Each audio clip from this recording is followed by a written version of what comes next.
No criminal charges will be filed against a veteran Martin County deputy who shot and killed an Indiantown man last year outside Jake's convenience store. A grand jury handing down that decision late this afternoon. Now we're learning more about the evidence and testimony they heard before making that decision. Megan McRoberts live in Martin County with the details. Megan?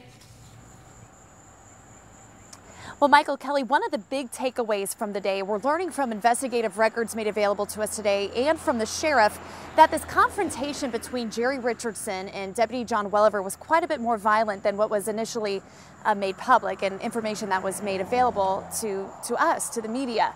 But the family of Jerry Richardson telling us that this is not the end of the road for them. Inside the Martin County Courthouse, where Deputy John Welliever will continue to report to work daily, he learned he will not face criminal charges for shooting and killing Jerry Richardson. The sheriff's department and the officer that did this, until they come back by us and get this right, they will not see Jesus in peace.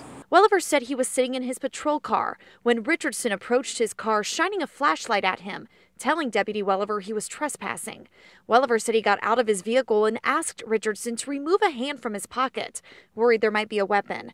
Richardson eventually put his hands on the hood of the patrol car, but then Welliever said Richardson hit his radio out of his hands before he could call for backup. A struggle began, and Welliever got Richardson on the ground. It was an extremely violent encounter. It went from 0 to 100 in a split second. Welliever said Richardson put his arm around his neck and said, quote, "I'm going to, expletive, kill you, man," and swung a machete at Welliever, which Welliever blocked.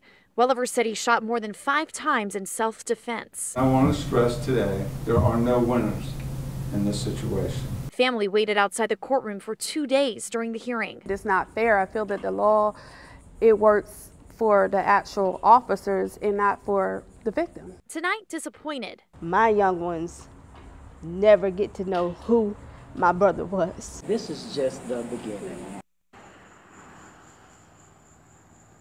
Now, Welliever also sustained injuries that night. Sheriff Snyder said there was no video evidence that ever emerged from the scene, but he says that the statements made by deputies and from witnesses were in line with the physical evidence that was recovered.